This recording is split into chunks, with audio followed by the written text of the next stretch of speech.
Good morning and welcome to today's edition of our morning talk show. I'm your host, Aflin Modi, and I'm also having my counterpart, Mercy, who will help us analyze more about these issues. Thank you for joining us. And today, we turn our attention to a matter that continues to spark national concern: human rights and the reported cases of activists who have disappeared under unclear circumstances. Human rights are the foundation of every democratic society, protecting the dignity, freedom, and safety of every citizen. When an individual who speaks out an issue affecting society are reported missing, it raises important questions about justice, accountability, and the protection of fundamental freedoms. And before that, we're going to look at what we mean by the word activist, where you find that an activist is a person who works to bring about social, political, environmental, or economic damage. Activists raise awareness about issues they care about and may campaign for reforms through lawful and peaceful means, such as organizing events and educating the public. We are also going to look at the importance of these democratic activists in the society, and also the example of the activists, including people who work on these activist session. So before we go on, Mercy, good morning. Good morning, Aflin. Yeah, you feel welcome in the studio and help us analyze these things of the activists. We are going to run directly and start with what importance are these activists in the democratic society helping us with? Mm-hmm. Thank you so much, Aflin, for that question. Indeed, human rights is a fundamental issue. It's an issue that should be maintained in a democratic country. When there is no human rights, therefore, citizens are going to suffer. Mm-hmm. And that's why we are having those, they are called activists, mm-hmm. who are out there to defend these human rights. Mm-hmm. So their importance in the country, we have they defend human rights, mm-hmm. Against injustices, discrimination, and abuse. Let's say, for example, citizens are being abused, mm-hmm. or are being what can I say, are being their rights are being abused. Mm-hmm. These activists are there to defend them. Mm-hmm. They come through, they take this matter as their own and help citizens overcome human rights abuse. Mm-hmm. Another importance of activists in a country, mm-hmm. they hold leaders accountable by demanding transparency, mm-hmm. good governance, and adherence to the law. Mm-hmm. It is these activists who are going to make these leaders adhere to the law, mm-hmm. to ensure a country is well run. Mm-hmm. Another importance of activists in the country, they encourage public participation by inspiring citizens to engage in civil life, vote, attend public forums, and peacefully protest. Mm-hmm. The other day, the Gen Zs were protesting about the high cost of living proposed in the Financial Bill 2026. Mm-hmm. It is the work of these activists to mobilize these citizens so that they can go to streets, mm-hmm. to demand for justice and take their grievances to the government. Mm-hmm. Last but not least, the importance of activists in the country, they influence policy and legal reforms, mm-hmm. by campaigning for changes that improve society, mm-hmm. such as better health care, mm-hmm. education, environmental protection, mm-hmm. Or anti-corruption measures. Mm-hmm. Yeah, they make sure the citizens are heard. When the citizens they require good health care, the activists can help, mm-hmm. to take these grievances to the national government. Mm-hmm. And lastly, they help protect democratic freedoms, including freedom of expression, mm-hmm. peaceful assembly, mm-hmm. and association. So the activists, they protect democratic freedoms of citizens.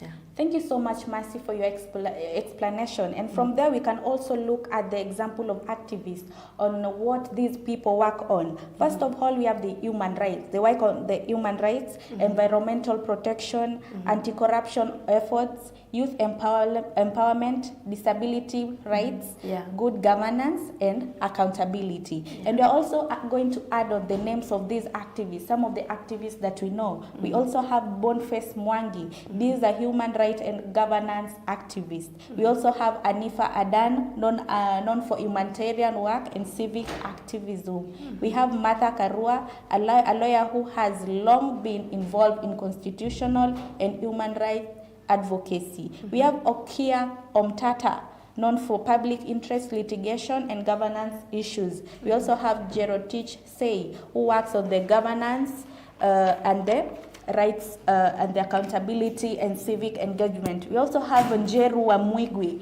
advocates against gender-based violence and for human rights. And lastly, we have Ndugu Wainaina, active in governance and constitutional issues. We are also going to tackle the Human Rights Commission and several activists and protesters who were allegedly abducted after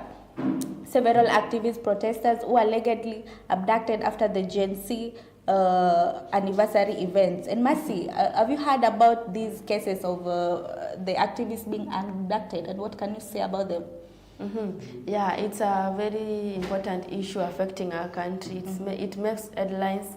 From last week, we saw these activists were arrested in the streets after they were protesting against protesting during the anniversary of the Gen Z who lost their life back in the year 2024.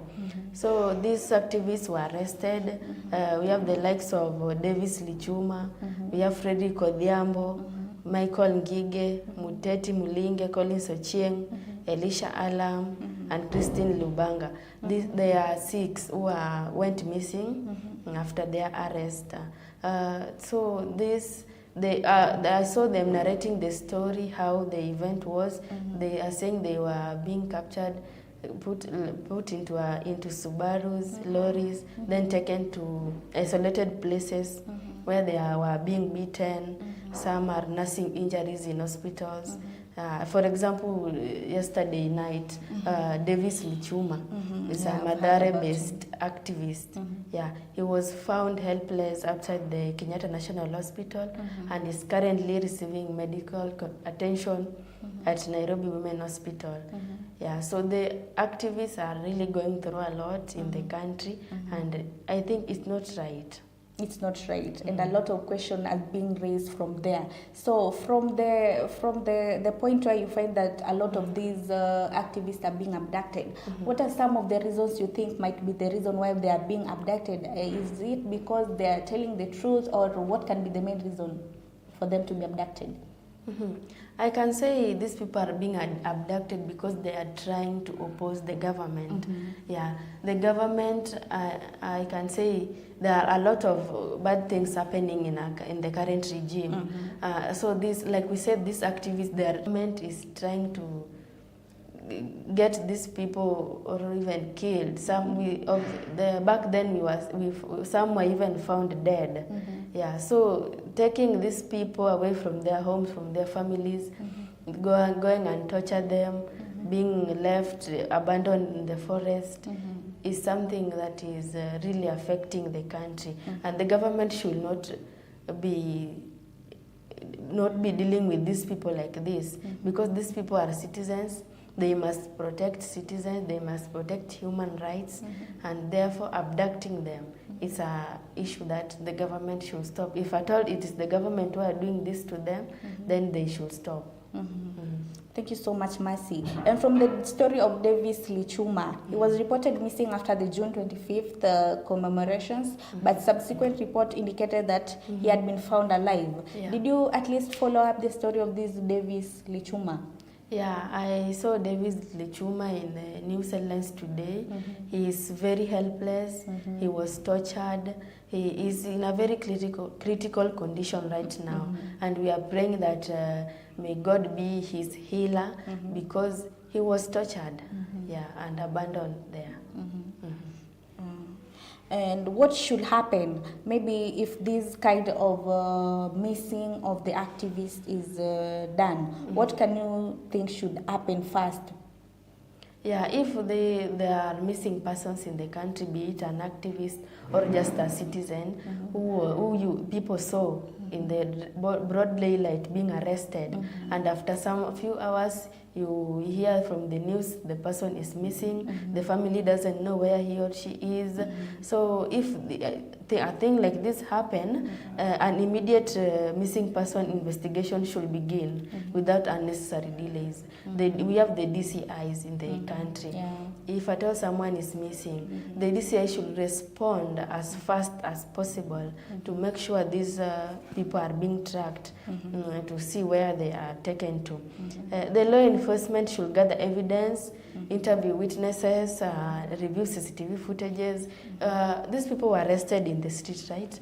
Yeah, there are CCTV footages in the street. Yeah. Yeah, people were there. There were eyewitnesses who witnessed these people being arrested by the police and put into the lorry.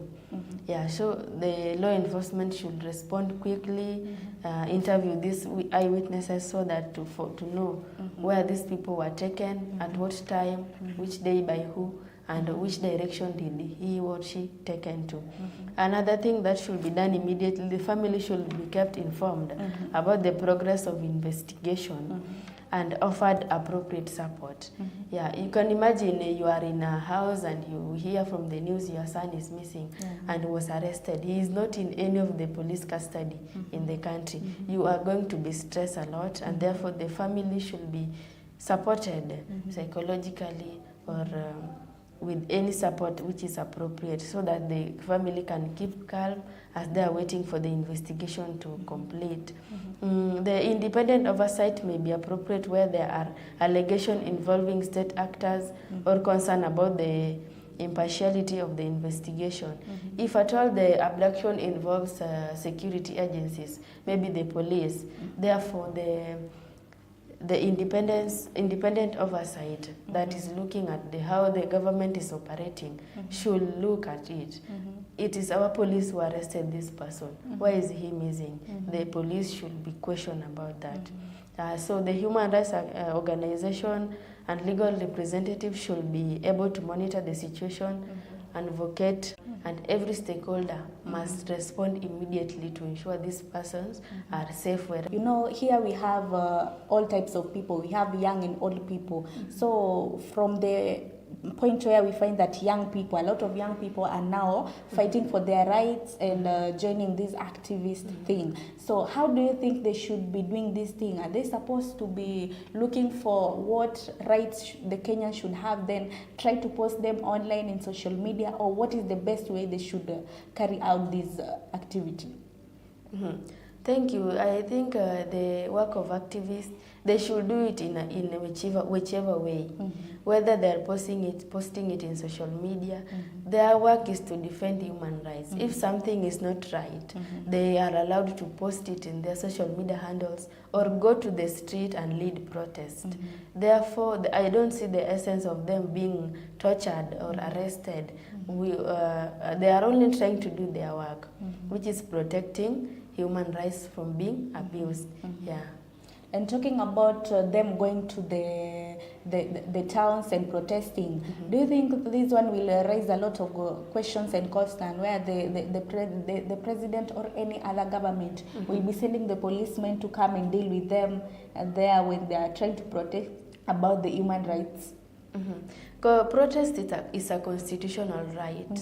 Every citizens have the right to go to the street to protest. The work of the government is to send police officers who should not even carry guns. They should only carry some weapons. I'm not saying dangerous weapons. They should not be torturing these people who are protesting. Their work is to provide security, to ensure no other person with bad intention is joining the protesters, maybe to loot supermarkets or to cause violence during the protest. The police should not be arresting these people. They should be allowed to express themselves in the street. They are carrying those placards written of what they are demanding for.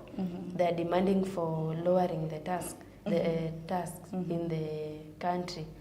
They are allowed to go to the street and present their grievances. They should not be arrested or tortured. It is very unlawful. So what can be done to the policemen? These policemen who come to the protester and try to shoot everyone without knowing their mistakes or something like that. So what do you think? What action can be taken to these policemen who are doing these kind of things during the protest? There is an organization that looks at how police carries their work. It's called IPOA. IPOA should teach these police officers what they are expected to do when they are joining protesters in the street.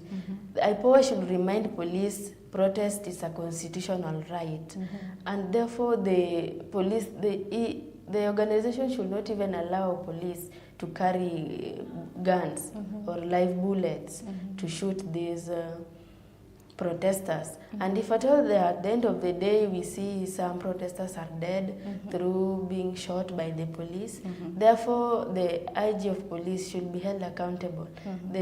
All these they are called what? They should be taken to court. These police who have shot people, they should be taken to the law, and they should face the law as normal citizen. Why should you shoot a person who is not fighting with you? These people are only protesting. They are protesting peacefully. They are demanding lower the tax. Please, Mr. President, the cost of living is high. Please do something for citizens. And you are a police, you are coming with your gun and you shoot. It is not right, and this police is a killer and should not be spared. Should be taken to the court of law. And face the law according to the citizens. Yeah. And how can Kenyans advocate for justice while maintaining peace and the rule of law? Kenyans can advocate for justice through taking they should go to court.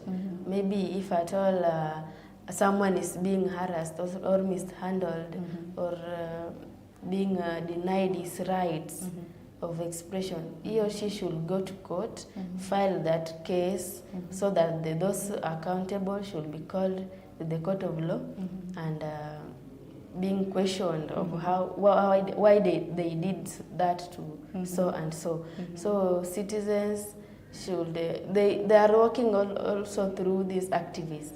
Activists, they go to the ground, listen to what the citizens are saying. They go and present it to the government, to the court of laws. Yeah. So that's how citizens can advocate for justice. And the government should be ready to offer this justice to the citizens. Yeah.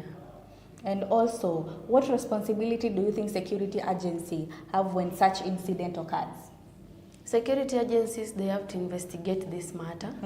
They have to follow the correct order of law. Those who are found guilty of such a crime should be arrested, should be detained and taken to court. This will ensure justice is served to every person in the country. And what advice can you give to these parents who lost their children during this protesting, and then at one time you find that your child is now missing, he can't be found, maybe when he is found he's injured or something like that, or maybe he's killed. What advice can you give them? Yeah, I can tell the parents, I know you are going through a lot as parents. It is very painful to lose your child in unclear circumstances. Your child is arrested from the street, and after some days you find your son dead or your daughter. It is something very painful, and our parents are going through a lot. All I can say is that I pray that justice to be served to the parents, and let's not give up. It is our country, and we are going to stand strong to fight for justice and freedom. Yeah. Thank you so much, Mercy. And being an activist does not necessarily mean belonging to a political party. Many activists work independently or through community groups and non-governmental organizations to promote causes they believe will benefit the society. As a society, we should also support these activists. When they're trying to support our rights, let us get out, support them, and look at the things they are trying to do are also going to help us educate ourselves and benefit from what they are going to associate us with them. So after that, we're also going to discuss about the human rights, and you're also going to help us know how human rights can be protected. And that is a question that we're going to discuss after this break. Let us have a commercial break. We'll be right back with more news on this talk show.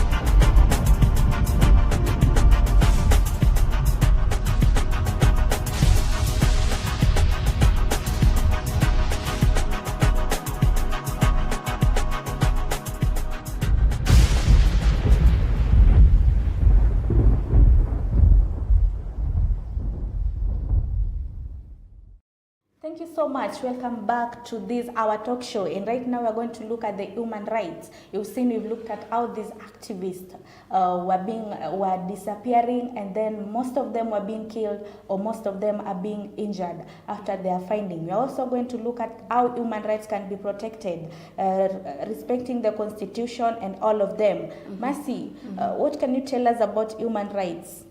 What are human rights? Okay, thank you, Aflin. Human rights, like we said before, the citizens have got the right to express themselves, the right to get quality health care.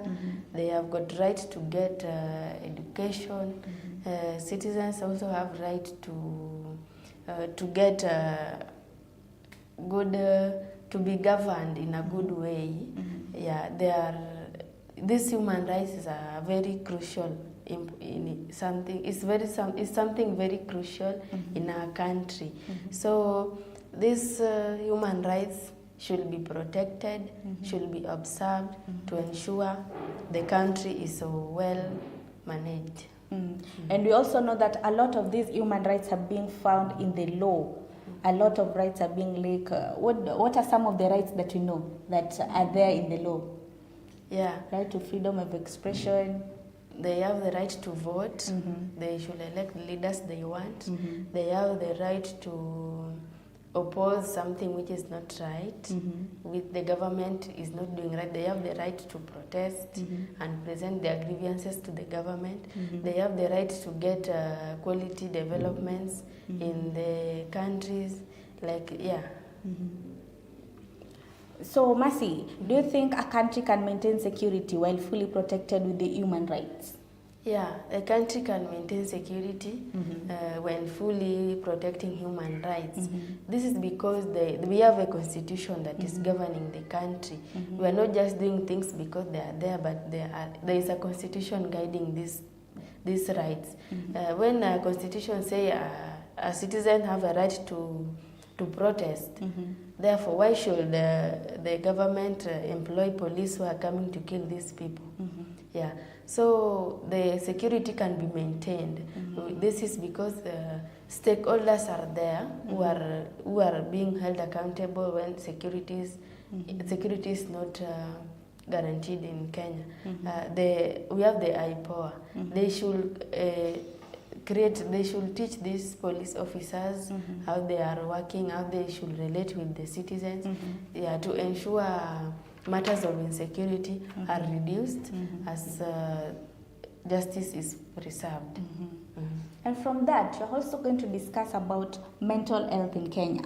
And mental health is a person's emotional, psychological, social well-being, and it affects how we think, feel, make decisions, cope with stress, build relationships, and handle everyday challenges. And remember, this mental health is what affects all ages. It affects the old people, it affects the young people. It doesn't look at the age or something like that. And some of the importance of physical health is how they are connected, how it affects daily life, and early treatment improves outcome. And from there, we're also going to look at the importance of mental health. And Mercy can also help us know how this mental health is important to people. Thank you so much, Aflin. We remember this month is held mental health for men. The men are going through mental issues, not even men alone, women, children, like you say, it affects all ages. It affects everybody in the society, and therefore it's a very important issue that should be discussed. So the most common mental health challenges affecting especially Kenyans today, we have anxiety disorders. Many people experience excessive worries, panic attacks, and stress due to unemployment. For example, the Gen Z, there is unemployment in the country. You can agree with me that many people are graduating from the universities, are still seated home. They are not employed. So these people are going through a lot of stress. This is likely to bring mental issues. Mental health is being affected by these issues of unemployment, academic demands, family responsibilities. They've got the families. The families, they need to eat. Children have to go to school. They have to wear clothes. You have to have a shelter. So there is a lot of stress. This is bringing a lot of anxiety among Kenyans today. Another common mental health challenge, we have the depression. One of the leading mental health conditions, often linked to job loss, relationship problems, chronic illness, grief, or economic hardship. The Kenyans are crying out here. Economy is hard. They are not even able to sustain their families. Yeah, we have relationship problems. Some people are even losing their jobs, and they are getting into depression, therefore experiencing mental health in their life.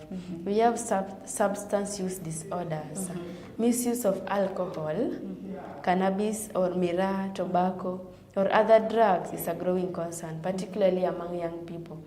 You find people, after you are at home, you don't have a job, you don't have something that keeps you busy, you are likely to get yourself into a group who are misusing drugs. Therefore, you are going to experience mental disorders because you are misusing these drugs, alcohol. So to our young people, just avoid drugs at all costs. It really affects your mental health.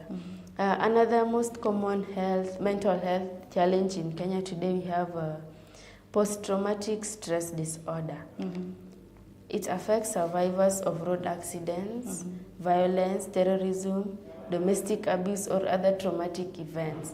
So, for example, we've just discussed about activists being abducted and being tortured. They are in a very critical condition in the hospitals.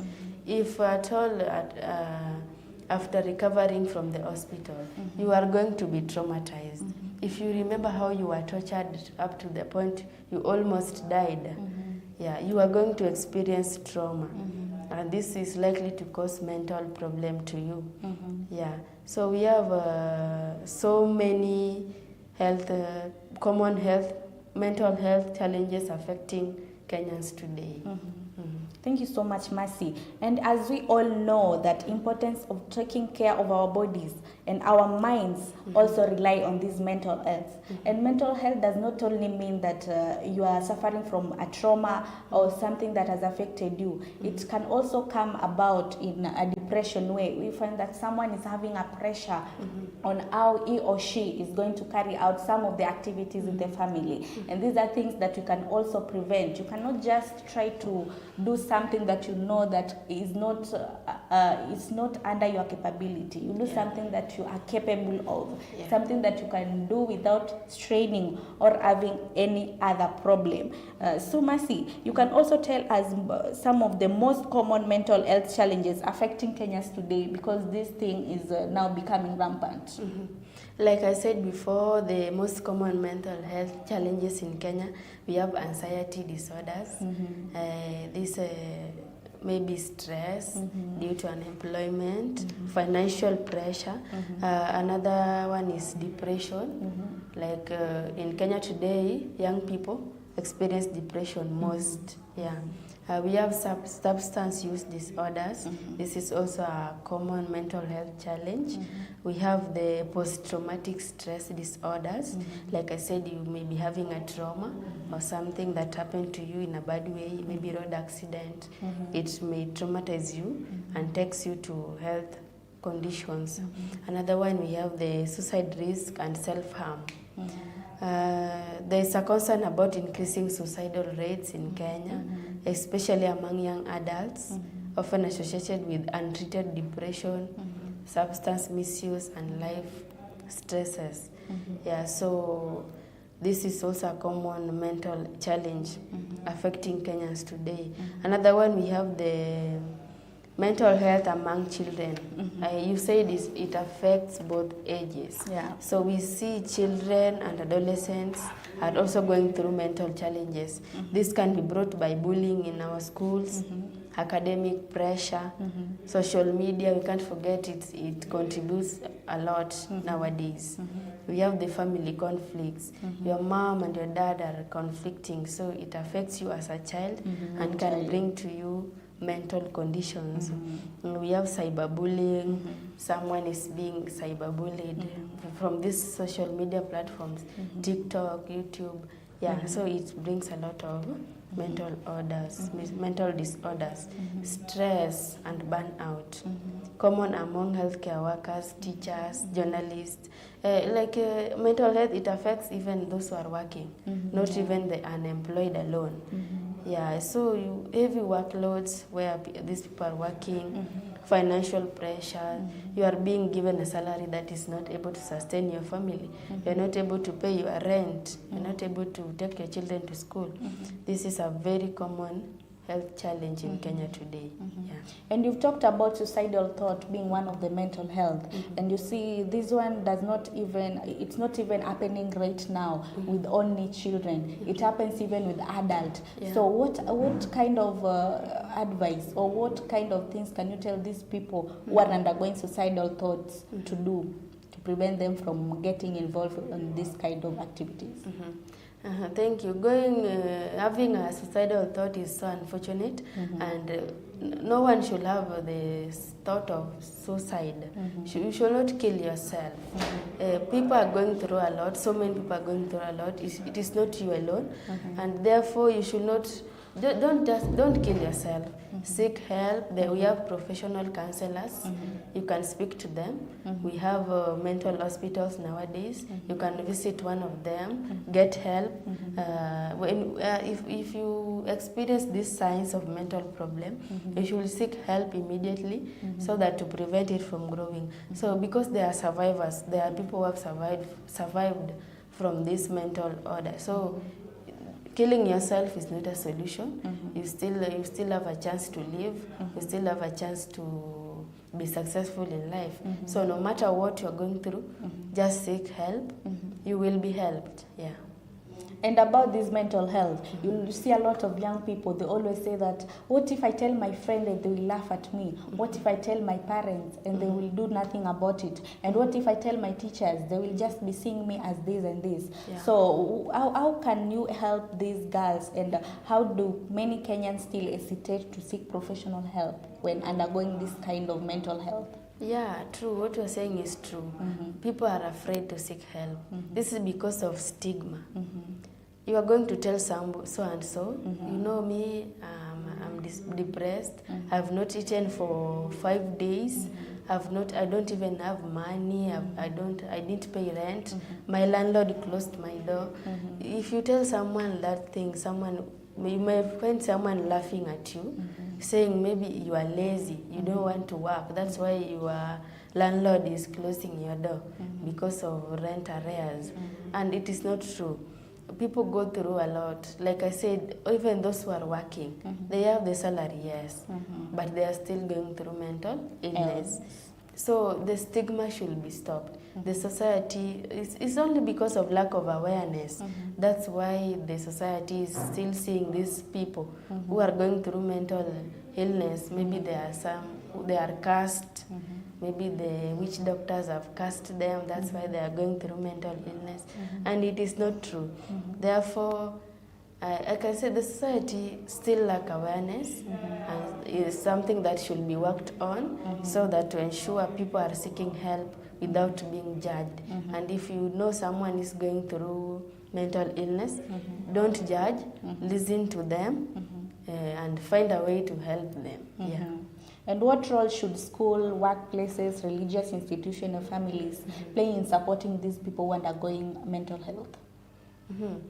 In our schools, our children can be helped in a way that those who are, like I said, students in schools are being bullied with other students.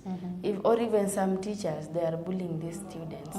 Students are also complaining about there's no food in school, there is a lot of academic pressure, you have to read, you have to get an A+. Students should be monitored according to their capability. You should not have forced an average student who is getting a C to get an A when he or she is not capable. This is a lot of pressure to these students, and therefore the school should monitor these students according to their capabilities to ensure they are safe from mental illness. Again, from the workplaces, the bosses, some bosses are really, they are making life in the workplace to be hard to the employees. Just be friendly to your employees. Be someone who listens to them. If someone tells you, I'm not coming to work, I'm having this problem, this and this, you should not just rush into firing this person if you have not heard his side of the story. You should call him and say, hey, you've not been coming to work. Why? Not just firing immediately. This is really affecting us. Yeah, so in workplaces, our bosses, just be friendly to your workers. They are just human beings like you. Yeah. And you've also talked about stigma. So how can this stigma surrounding mental illness be reduced? It can be reduced through awareness, creating awareness. There are specialists or the professionals who are understanding this mental health. They can conduct campaigns in our communities, especially in rural areas. You find that in rural areas, they always believe if someone is going through depression, that is a curse. That's someone, he has been cursed by a witch doctor. It is not true. So these stakeholders should conduct campaigns, teach our people, teach citizens what mental illness is, how it can be prevented, how it can be handled, and this will help reduce stigma. Yeah. And from the rural areas, you always find that a lot of people are going under depression from maybe the drug addicts. This is where you find that a lot of drugs around the rural areas are very cheap, and you find it's too hard for them to leave these kind of drugs. And then here in rural is where you find that a lot of places where you can find yourself discussing about this mental health is too hard. So do you think the service being held about this mental health is affordable to people who are in rural areas?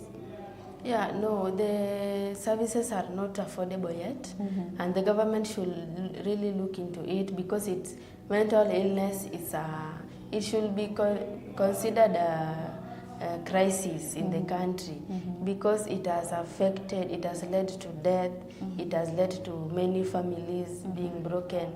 Yeah, so the government should still work on it, should ensure these services are affordable to the rural areas. I understand the services of these mental hospitals are mainly built in urban areas like Nairobi, Kisumu, and you find people back there in the village, they are not even aware there are hospitals that can help people recover from mental illness. Yeah, so the government should still work a lot. We have the NGOs, they can volunteer, establish some hospitals within the rural areas where these people can go to get help, instead of just focusing on these people who are in the urban areas. Yeah.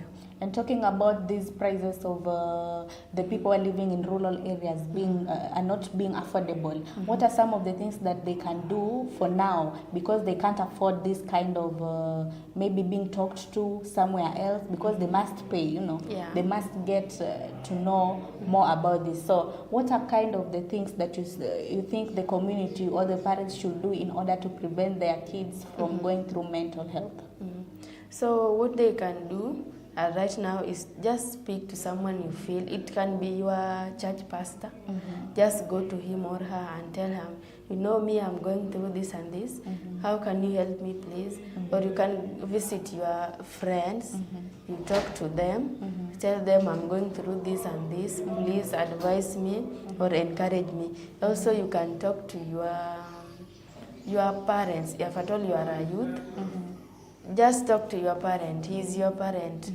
I know some parents are very harsh on their kids. When you are going to tell your mom, I'm going through depression. Your mom will say, no, you are just lazy. You don't want to work. No depression. So our moms, our parents, no matter how they are trying to say that you are not going through any depression. Don't blame them. It's because of lack of awareness. So find someone to talk to. It can be your seniors, your peers.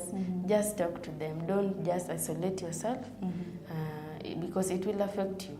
Yeah. So for now, let's just seek help from various people in their community. Yeah. And talking about this kind of mental health affecting these kids, there are some kids who cannot even go outside there and say that I'm going through this thing, I'm in depression or something like that.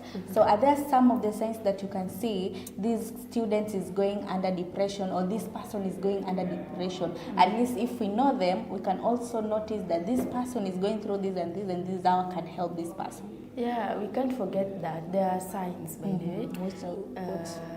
For example, someone was participating, a child was participating in activities with his peers. He was playing football. He was going with his peers to maybe ride bicycles. And now you are seeing this child of yours is now starts to isolate him or herself. He doesn't want to go out. He doesn't want to play with others. Another thing, there is loss of appetite. I understand mental illness, it comes with loss of appetite. Your child liked to eat, and now he or she is refusing to eat. Even the adults, you could eat, you could take meals in the morning, lunchtime, or evening, and now you find yourself, you are not interested in these meals. You are no longer interested in eating. That can be a sign of mental illness. Another one, we have excessive stress. Someone is just stressed. Even when at work, he is just isolated. He is not speaking out. He wants to be alone. He wants to be left alone. Another sign is excessive anger. Someone is just angry with no reason. In the morning, you are talking to him or her. He is angry, and there is nothing that happened to him that can make him or her angry that morning. Yeah, so that's a sign of mental illness, and so many other signs. And we talk about this mental health being not enough in rural areas. Do you think there are enough mental profession and services in Kenya?